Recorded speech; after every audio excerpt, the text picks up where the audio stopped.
las herramientas más importantes con que cuentan los médicos son procedimientos adecuados que les permitan obtener un diagnóstico preciso de la condición física de sus pacientes. Sin un buen diagnóstico es prácticamente imposible encontrar un buen tratamiento. Y lo mismo ocurre con otras áreas de la vida. Por ejemplo, muchas personas perciben que hay algo que no anda bien en el ser humano. Hay algo evidente que no está bien en la sociedad humana.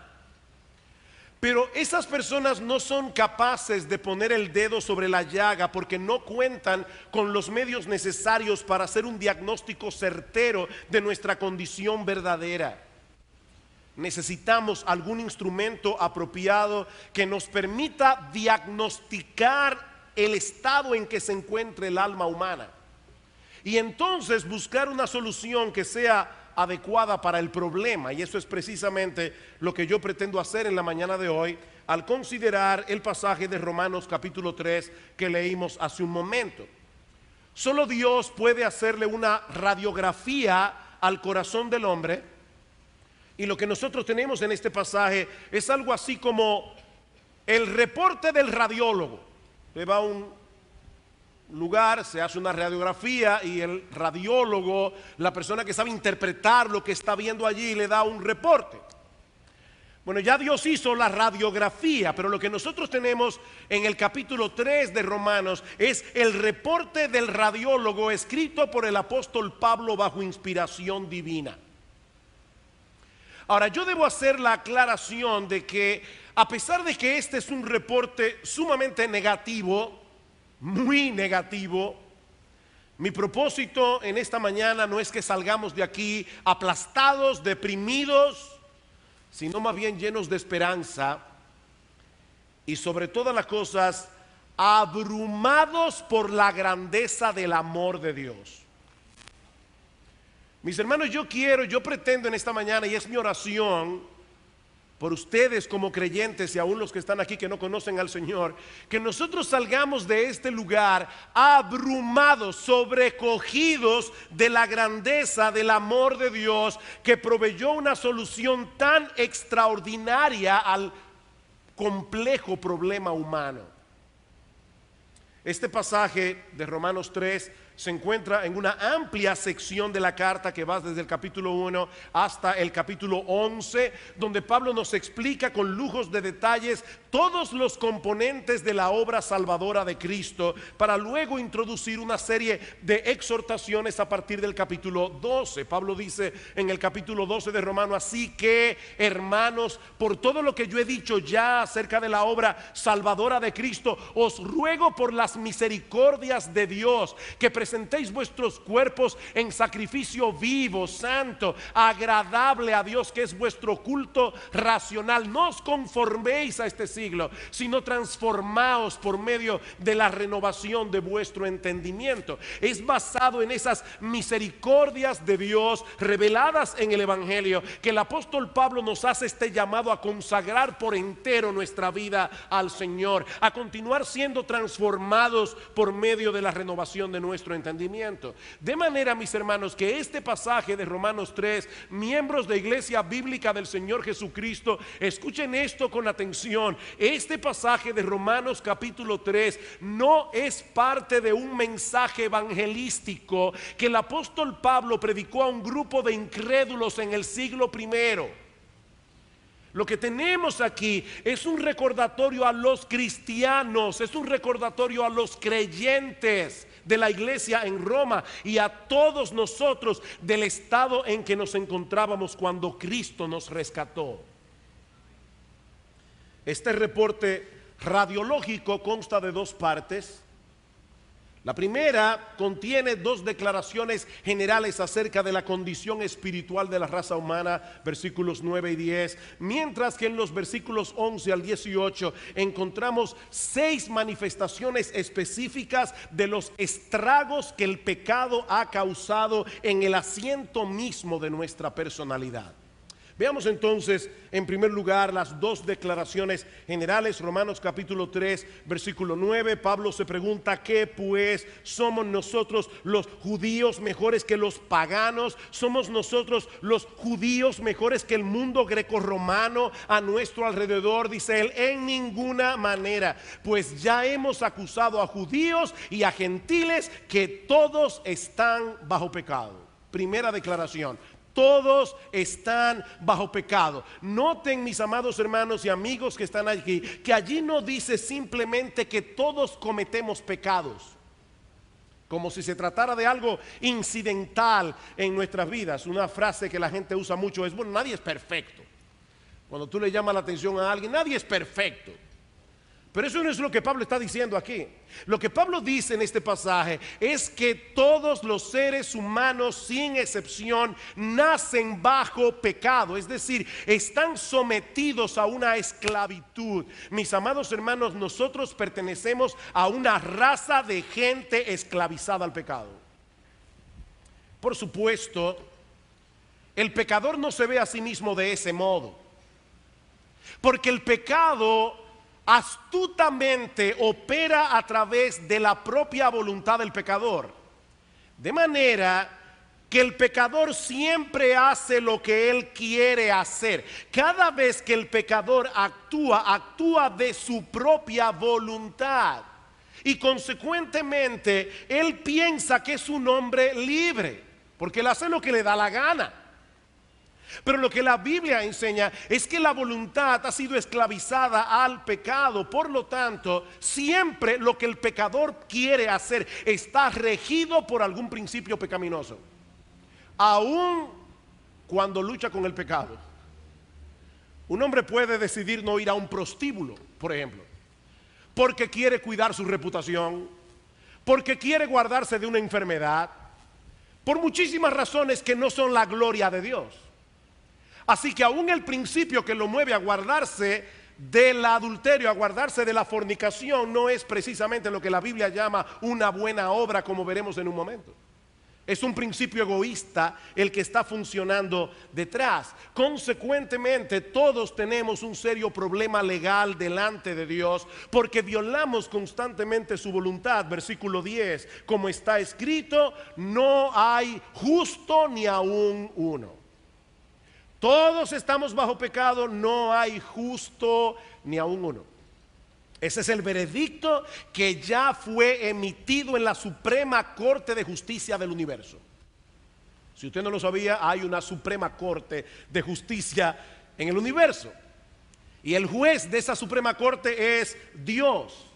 Y el veredicto ya fue emitido. Todos, sin excepción, somos culpables. En el mundo entero no hay una sola persona que pueda ser considerada justa según el estándar de Dios.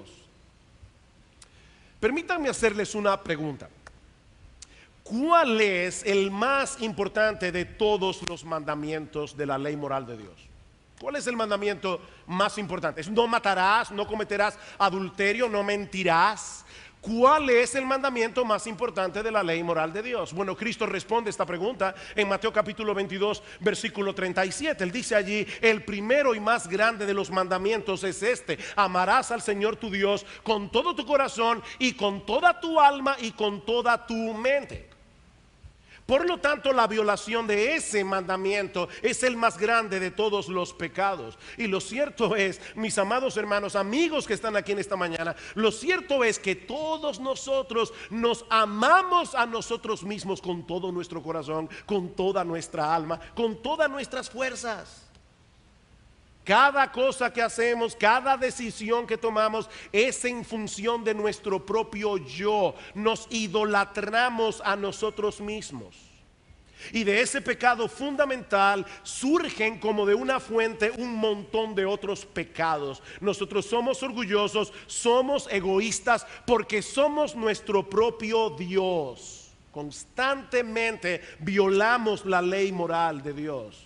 Y algún día tendremos que responder por eso. Versículo 19 dice Pablo: pero sabemos que todo lo que la ley dice, lo dice a los que están bajo la ley, para que toda boca se cierre y todo el mundo quede bajo el juicio de Dios.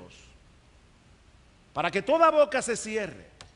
El pecador no tendrá nada que alegar aquel día. No habrá excusas, no habrá justificación. Porque dice la Escritura en Hebreos capítulo 4 versículo 13 que todas las cosas están desnudas y abiertas a los ojos de aquel a quien tenemos que dar cuenta. Así que somos esclavos del pecado, somos injustos. Pero ahora Pablo nos explica a partir del versículo 11 lo que eso implica en la práctica. ¿Cuál es el efecto que el pecado ha causado en el asiento mismo de nuestra personalidad? Bueno, lo primero que Pablo nos dice aquí es que el pecado ha distorsionado nuestra capacidad de entendimiento. Versículo 11, no hay quien entienda, noten el absoluto, no hay quien entienda, no hay quien busque a Dios.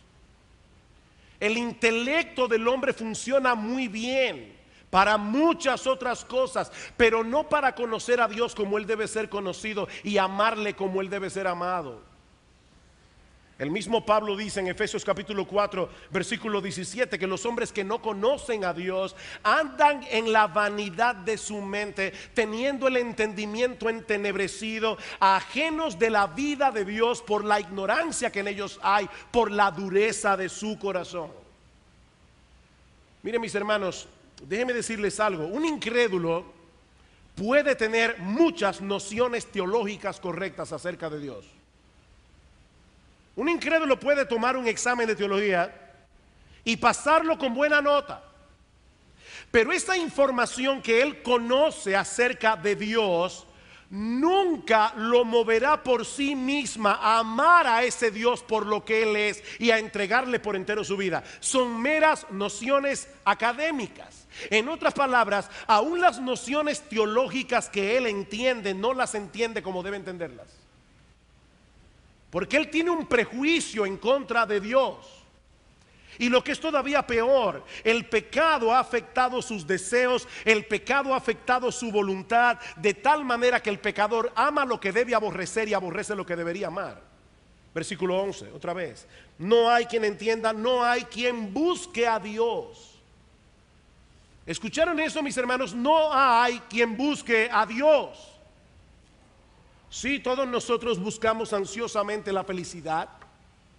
Todos nosotros buscamos ansiosamente darle sentido y propósito a nuestra vida, y hay muchas personas en el planeta Tierra que, movidos por ese anhelo de encontrar la felicidad, de encontrar un propósito a su existencia, deciden alinearse con algún tipo de creencia religiosa. Pero Pablo está diciendo aquí que en el mundo entero no hay una sola persona que naturalmente busque al verdadero Dios. No hay una. A ese Dios que se revela en la Biblia y sobre todas las cosas, ese Dios que se revela a través de la persona de nuestro Señor Jesucristo. A Dios nadie le vio jamás. El unigénito Hijo que está en el seno del Padre, Él le ha dado a conocer. Cristo dice: yo soy el camino y la verdad y la vida. Nadie viene al Padre sino por mí. A menos que Dios haga una obra en nuestros corazones, transformando nuestra personalidad desde su misma raíz, mis hermanos, ninguno de nosotros se inclinaría naturalmente hacia Él. El pecado afectó nuestros deseos y nuestra voluntad. Amamos lo que nos daña y aborrecemos aquello que es para nuestro bien. Muchas veces he ilustrado esta enseñanza con el ejemplo de una paloma y un buitre. Si usted pone a una paloma y a un buitre a escoger libremente, sin coacción, entre un plato de maíz y un plato de carroña, el buitre siempre escogerá la carroña, la paloma siempre escogerá el maíz, porque es parte de su naturaleza. Si nosotros queremos tener un buitre que coma maíz y que no coma carroña, nosotros tenemos que transformarlo. Esa naturaleza buitresca tiene que ser palomizada. Y eso es exactamente lo que hace Dios en la regeneración. Es un cambio tan profundo en el asiento de nuestra personalidad que por primera vez en nuestras vidas nuestros deseos y nuestra voluntad comienzan a funcionar adecuadamente. ¿Para qué? Para amar lo que debemos amar y aborrecer lo que debemos aborrecer. Por supuesto, si nuestro entendimiento ha sido alterado, si nuestro deseo y nuestra voluntad ha sido dañada por el pecado, eso afectará necesariamente nuestro comportamiento. Versículo 12. Todos se desviaron, todos se desviaron. Pastor, ¿qué significa la palabra todos en el original? Todos se desviaron, aún a todos se hicieron inútiles. No hay quien haga lo bueno, no hay ni siquiera uno solo. Bueno, pastor, ahora sí que yo no estoy de acuerdo con este reporte radiológico, porque hay un montón de personas en el mundo que hacen cosas buenas y muchas de ellas ni siquiera son cristianas. De hecho, algunas son ateas. Eso es verdad. Por el simple hecho de haber sido creados a la imagen de Dios, el hombre tiene inclinaciones hacia cosas que son buenas en sí mismas. Hoy es el Día de los Padres. De paso, mis hermanos, todos los domingos es el Día del Padre. Todos los domingos es el Día del Padre, pero hoy es el Día de los Padres aquí, terrenales. Bueno, en el mundo entero, en sentido general, hay padres que aman a sus hijos y los aman hasta el punto del sacrificio. Hay esposos que se mantienen fieles a sus esposas hasta el fin de sus días. Hay incrédulos que son honestos en sus negocios. Hay incrédulos que se dedican a causas humanitarias, a servicios humanitarios en la Cruz Roja y en muchos otros lugares, los Médicos Sin Fronteras. Y pudiera citar muchísimas cosas más. Pero para que una obra sea considerada como objetivamente buena ante los ojos de Dios, tiene que tener dos características. Debe ser hecha única y exclusivamente bajo los estándares de Dios. Y en segundo lugar, debe ser hecha única y exclusivamente para su gloria, no para la nuestra. En Mateo capítulo 5 versículo 16, el Señor Jesucristo le dice a los discípulos: así alumbre vuestra luz para que el mundo vea vuestras buenas obras y que glorifiquen a vuestro Padre que está en los cielos. El problema es que nosotros tenemos una visión distorsionada de nosotros mismos. Nosotros solemos minimizar nuestros pecados y al mismo tiempo sobreexaltamos las cosas buenas que hacemos y pensamos que esas buenas obras deben ser aceptadas también como buenas en la presencia de Dios. Tiene Dios que reconocerlas como si fueran obras de justicia. Pero ¿saben qué, mis amados hermanos, amigos que están aquí en esta mañana? Hay una diferencia abismal entre el concepto que Dios tiene de justicia y el que nosotros tenemos. Yo recuerdo cuando era niño, y Eric, mi hermano, se va a acordar de eso, que en un viaje que mi mamá hizo a los Estados Unidos, ella nos trajo un juego de Monopolio. Imagínense, San Juan de la Maguana, en la década de los 60, un juego de Monopolio en inglés. Nosotros estábamos monos con el juego, Monopolio. Y ese verano nos pasamos horas y horas y horas jugando Monopolio, vendiendo propiedades, ganando dinero, perdiendo dinero. Ahora imagínense por un momento que un individuo por alguna razón de repente pierde el contacto con la realidad y comienza a creer que esos negocios son reales. Así que el lunes en la mañana el tipo se aparece en el banco con un maletín diciendo: vine a hacer un depósito de $1 millón. Le busca a un agente de cuenta inmediatamente, el tipo pone el maletín en la mesa y cuando abren, $1 millón en moneda de monopolio. Mire, ustedes pueden estar seguros que no van a llamar al gerente del banco, van a llamar a un psiquiatra, porque ese individuo ha perdido la cabeza. Bueno, hermanos, eso es exactamente lo que ocurre en el reino espiritual. Nuestras propias obras de justicia son como dinero de monopolio en lo que respecta a nuestra aceptación en la presencia de Dios. No es que esas buenas obras no sirvan de nada, porque es mejor ser un buen padre a ser un padre irresponsable, pero eso solo tiene valor en el juego de esta vida. en el juego de esta vida, en el banco celestial. La única moneda que realmente tiene peso, la única moneda que realmente tiene valor, es la justicia perfecta de nuestro Señor Jesucristo. Todo lo demás es papel inservible como moneda de monopolio. Dice en Isaías capítulo 64 versículo 6: todos nosotros somos como suciedad, todas nuestras justicias son como trapo de inmundicia delante de Dios. Ustedes recuerdan, madres, las que no criaron en esta época, cuando teníamos que usar pañales de tela y se juntaban los pañales de tela a veces con todo lo que los pañales suelen tener. Y si usted dejaba eso por un rato, acumulándose ahí algunas horas, y sobre todo con el calor de República Dominicana, el olor que eso emana es insoportable.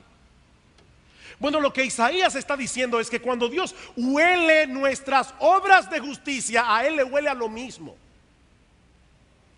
Son como un trapo de inmundicia delante de Él. Así que no hay justo ni aún uno, no hay quien entienda, no hay quien busque a Dios, no hay quien haga lo bueno, no hay ni siquiera uno. Pero el reporte radiológico no ha terminado. Versículo 13. Sepulcro abierto es su garganta, con su lengua engañan, veneno de áspides hay debajo de sus labios, su boca está llena de maldición y de amargura. La Biblia dice que de la abundancia del corazón habla la boca. Mateo capítulo 12 versículo 34. Si tú llenas un vaso de agua hasta rebosar, lo que va a salir hacia afuera no es jugo de naranja. Y lo que Pablo nos dice aquí es que nuestras conversaciones, lo que nosotros hablamos, lo que el hombre suele hablar en sentido general, revelan cosas muy preocupantes de lo que hay en el corazón del hombre. Alguien parafraseó este pasaje con las siguientes palabras: su lengua está llena de fraude, sus labios están manchados con veneno, su boca está llena de hiel, su lengua es una espada para atravesar a los hombres y su garganta un sepulcro donde los entierra. Yo les decía que el reporte no era muy agradable de leer. Miren, mis hermanos, si hay algo que refleja el carácter perverso y contradictorio del hombre, es su hablar. Por eso es que cuando Isaías, en Isaías capítulo 6, versículo 5, vio la gloria de Dios, lo primero que Isaías exclamó fue: ay de mí, que siendo hombre inmundo de labios y habitando en medio de un pueblo que tiene labios inmundos, han visto mis ojos al Rey. Los primeros pecados que vinieron a la mente de Isaías fueron los pecados de la lengua. Ahora, ¿por qué yo digo que esto revela el carácter contradictorio del hombre? Piensen en esto. A la mayoría de las personas que yo conozco, si no a todas, les molesta profundamente que les mientan. A la mayoría de las personas, si no a todas, les molesta profundamente que hablen de ellos a sus espaldas. A la mayoría de las personas, si no a todas, les molesta profundamente que los traicionen. Sin embargo, la realidad es que la mentira es sumamente común entre los seres humanos, lo mismo que el chisme. Y lamentablemente la iglesia no se libra de eso. El chisme, ¿qué es un chisme? Hablar con una persona lo que debiste haber hablado con otra. Eso es un chisme. Por delante te muestran una cara, por detrás te clavan un cuchillo. Esa es la vida allá afuera, mis hermanos. Hay un cuadro que pinta Jeremías de lo más desagradable. Dice Jeremías en Jeremías capítulo 9: hicieron que su lengua lanzara mentira como un arco, no se fortalecieron para la verdad en la tierra, porque de mal en mal procedieron y me han desconocido, dice el Señor. Guárdese cada uno de su compañero y en ningún hermano tenga confianza, porque todo hermano engaña con falacia y todo compañero anda calumniando y cada uno engaña a su compañero y ninguno habla verdad. Acostumbraron su lengua a hablar mentira. Y a veces es increíble porque uno está con una persona, lo llaman por el celular y él está con uno ahí. Ah, sí, sí, fulano, estoy en la oficina ahora mismo recogiendo los papeles para enviártelo.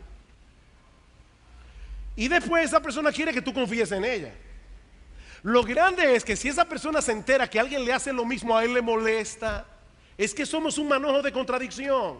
¿Saben qué, mis hermanos? El mundo es un lugar peligroso en el cual vivir, porque el ser humano es chismoso y es engañador.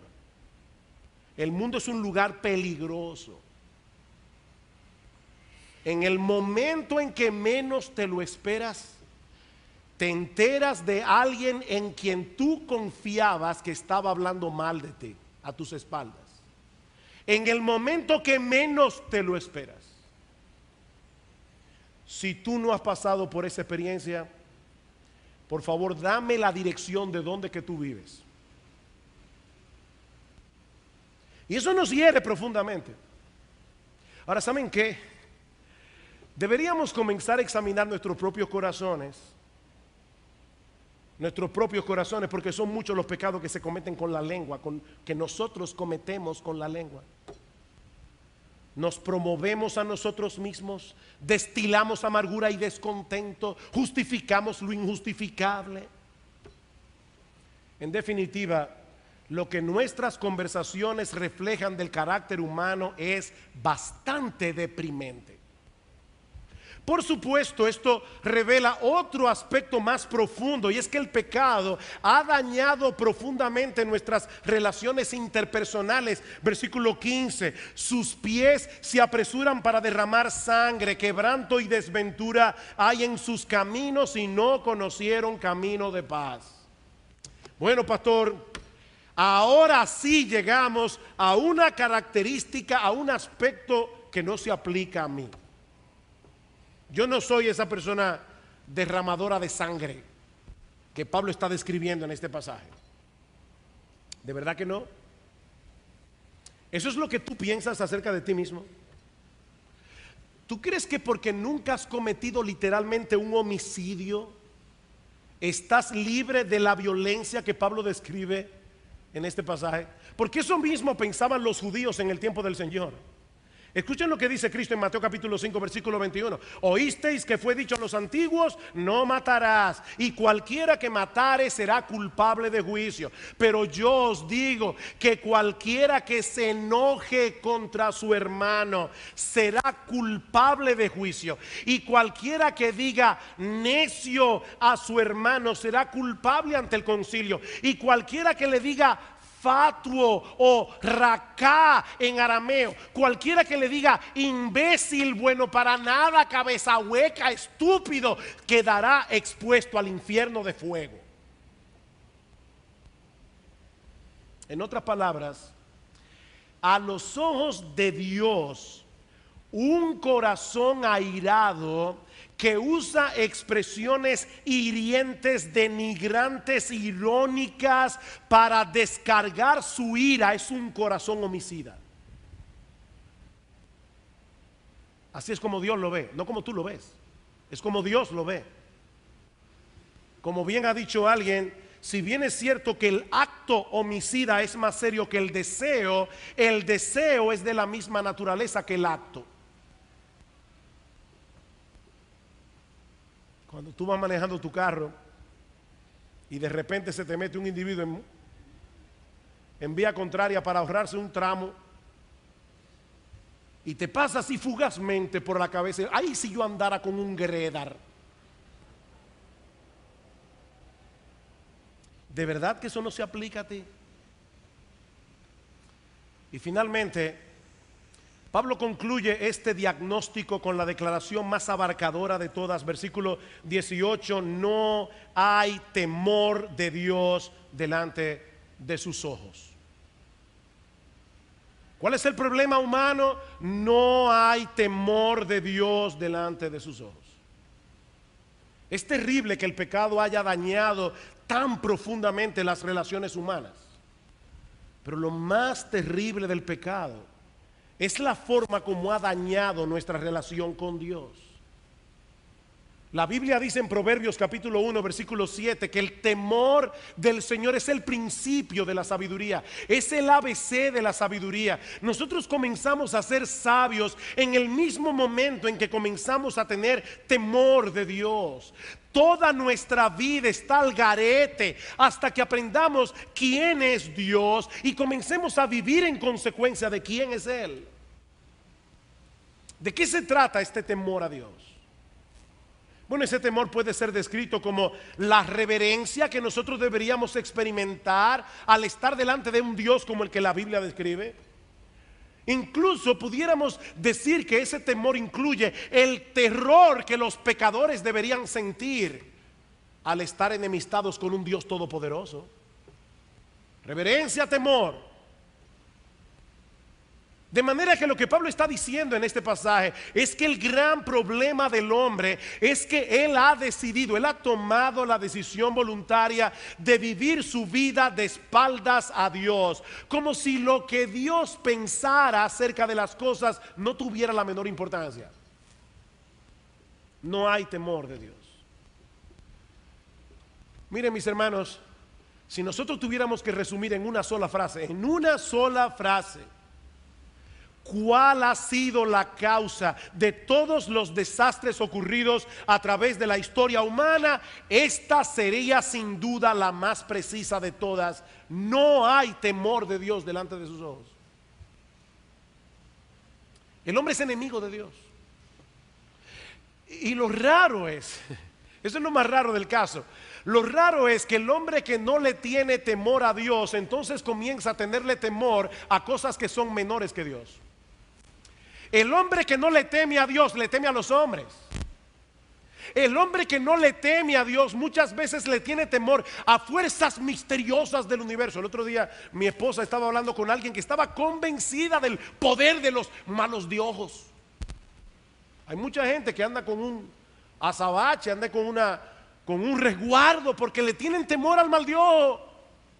No le tienen temor a Dios, y precisamente porque no le tienen temor a Dios viven temiéndole a un montón de disparates, incluyendo al hombre mismo. No hay temor de Dios. Y esa enemistad del hombre hacia Dios se manifiesta en todas las esferas de la vida. Es por eso que esta doctrina que yo estoy predicando hoy aquí ha sido denominada por los teólogos como la depravación total o la corrupción radical. La palabra radical viene del latín radix, que significa raíz. Lo que esta doctrina enseña no es que todos los hombres sean todo lo malo que pudieran llegar a ser. No hay gente que son más malas que otras. Lo que esta doctrina enseña no es que todos los seres humanos son completamente incapaces de hacer cosas buenas. No hay hombres incrédulos que hacen cosas buenas. Cristo dice en Mateo capítulo 7: si vosotros siendo malos sabéis dar buenas dádivas a vuestros hijos, ¿cuánto más vuestro Padre Celestial dará buenas cosas a los que le pidan? Ahora, noten la evaluación de Cristo. Las personas se ven a sí mismas como gente buena que a veces hace cosas malas. Cristo dice: no, ustedes son malos que a veces hacen cosas buenas. Si vosotros siendo malos, ustedes son malos, pero saben dar buenas dádivas a vuestros hijos. Así que el hombre es capaz de hacer cosas buenas. Pero cuando decimos que el hombre está totalmente depravado, lo que queremos decir es que todas las facultades humanas han sido afectadas, han sido dañadas, han sido corrompidas por el pecado. El intelecto, la voluntad, las emociones. Mis amigos, mis hermanos, ese es el diagnóstico de Dios. Ese es el diagnóstico de Dios. Pero yo les decía al principio que mi propósito en esta mañana no era que ustedes salieran deprimidos de este lugar, aplastados, porque es aquí precisamente donde el evangelio de Jesucristo brilla en todo su esplendor. Porque fue precisamente por causa de ese hombre descrito en Romanos 3, enemigo de Dios, dañado por el pecado, que Dios diseñó un plan de salvación centrado en la vida, la muerte y la resurrección de nuestro gran Dios y Salvador Jesucristo.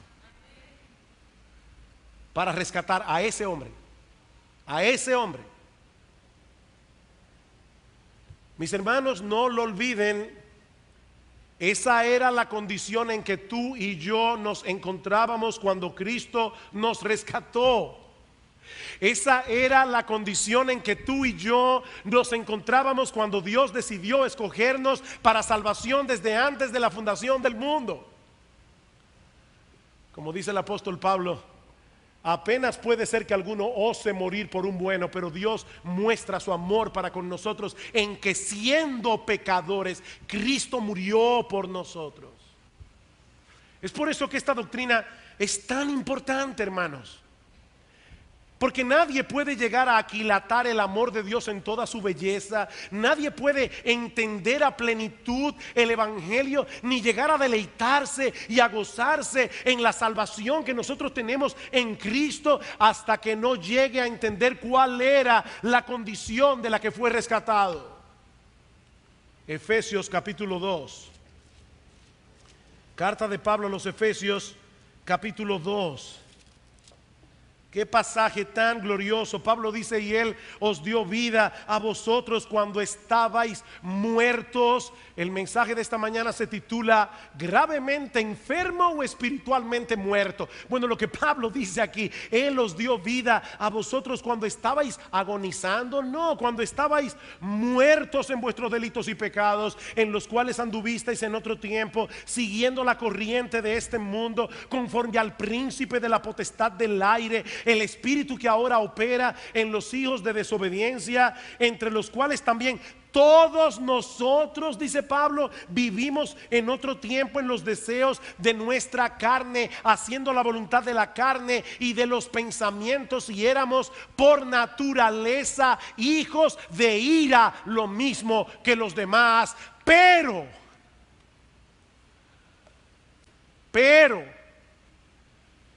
qué glorioso, pero el doctor R.C. Sproul, uno de los grandes teólogos de esta generación, tiene en su oficina un letrerito que dice pero. Y yo quiero recordar esto: pero Dios, que es rico en misericordia. ¿Ustedes oyeron eso? Dios es rico en misericordia por su gran amor con que nos amó. Aún estando nosotros muertos en nuestros delitos y pecados, nos dio vida juntamente con Cristo. Por gracia sois salvos, y juntamente con Él nos resucitó y asimismo nos hizo sentar en los lugares celestiales con Cristo Jesús. ¿Saben para qué? Para mostrar en los siglos venideros las abundantes riquezas de su gracia en su bondad para con nosotros en Cristo Jesús, Señor nuestro. Glorias, glorias, glorias y aleluyas sean dadas a nuestro Dios.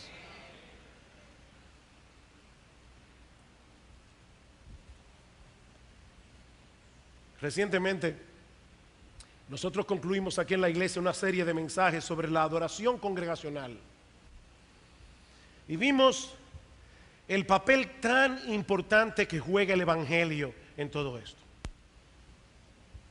¿Tú quieres darle a Dios la adoración que Él merece? ¿Tú quieres realmente venir a la iglesia con un corazón preparado para alabar a Dios como Él debe ser adorado y alabado? Mi hermano, medita en el evangelio. Medita en el evangelio. Medita en lo que Dios hizo por ti, a través de la sangre de Cristo derramada en la cruz del Calvario, para poder perdonar tus pecados, poder aceptarte en su presencia, poder reconciliarse contigo, poder adoptarte como hijo sin pasar por alto su justicia, porque ya su justicia fue satisfecha. Cristo la satisfizo. Le decía a un grupo de cristianos en estos días lo que he dicho aquí otras veces: mis hermanos, no se confundan, la salvación es por obras. La salvación es por obras, pero no por la tuya ni por la mía, sino por la de Jesucristo. Él hizo la obra completa. Cuando Él murió en la cruz del Calvario, dijo: consumado es, ya pago está.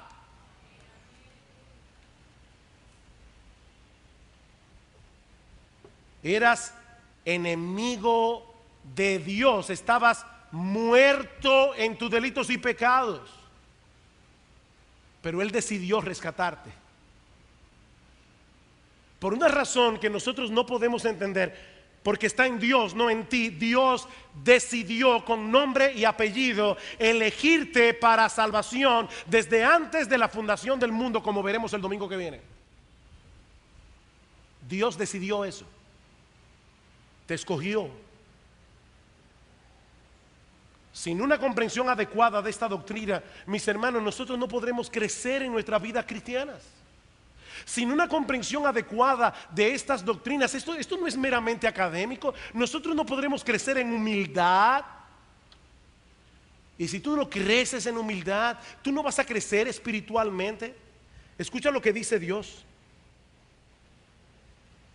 Porque así dijo el alto y sublime, el que habita la eternidad y cuyo nombre es el Santo: yo habito en la altura y en la santidad y con el quebrantado y humilde de espíritu, para hacer vivir el espíritu de los humildes y para vivificar el corazón de los quebrantados. Dios mora, Dios está cerca con el que es contrito de espíritu, con aquel que se humilla. Mi hermano, cuando tú sientas que tu corazón se llena de orgullo, cuando tú sientas que tu corazón se está llenando de autojusticia, y de repente tú te ves a ti mismo comparándote con otros hermanos de la iglesia y sintiéndote superior, eso a veces es muy sutil. Pero cuando eso comience a ocurrir, cuando tú te des cuenta que esa levadura maldita está obrando en tu corazón, cuando comience a hacerte difícil perdonar a los demás, mi amado hermano, recuerda quién eras tú sin la gracia de Dios. ¿Quién eras tú sin la gracia de Dios?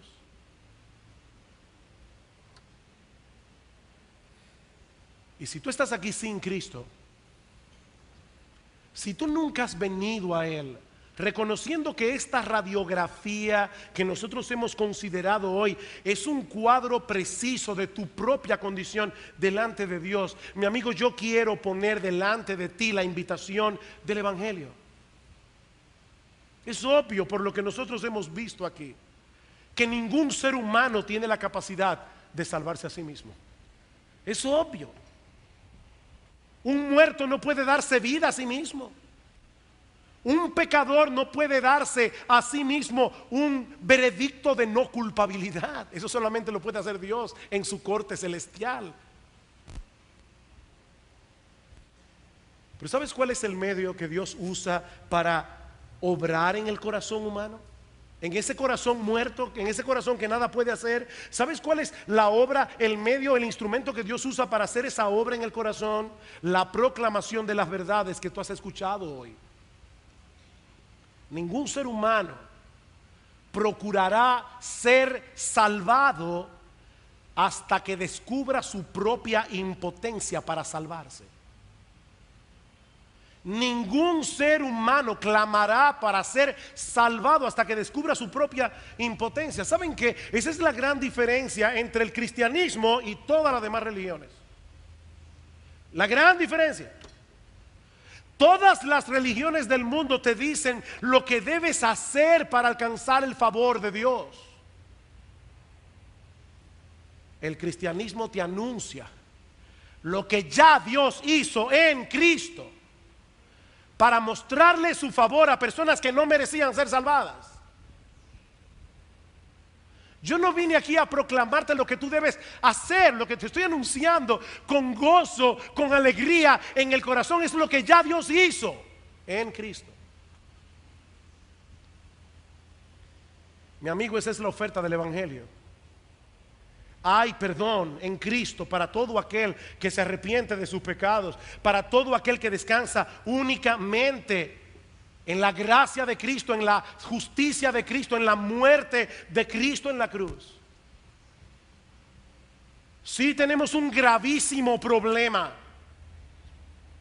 pero Dios envió para resolverlo un grandísimo Salvador. Ven a Cristo hoy, mi amigo. Pídele a Él que te salve. Pídeselo a Él que transforme tu corazón. Pídele incluso que te haga percibir tu impotencia. Allí donde estás sentado, pídele que te haga percibir lo horrendo de tu pecado, porque dice la Escritura que Dios no desprecia al corazón contrito y humillado, y que ningún ser humano que venga a Cristo clamando por misericordia será desechado. Ven a Cristo hoy y serás salvo.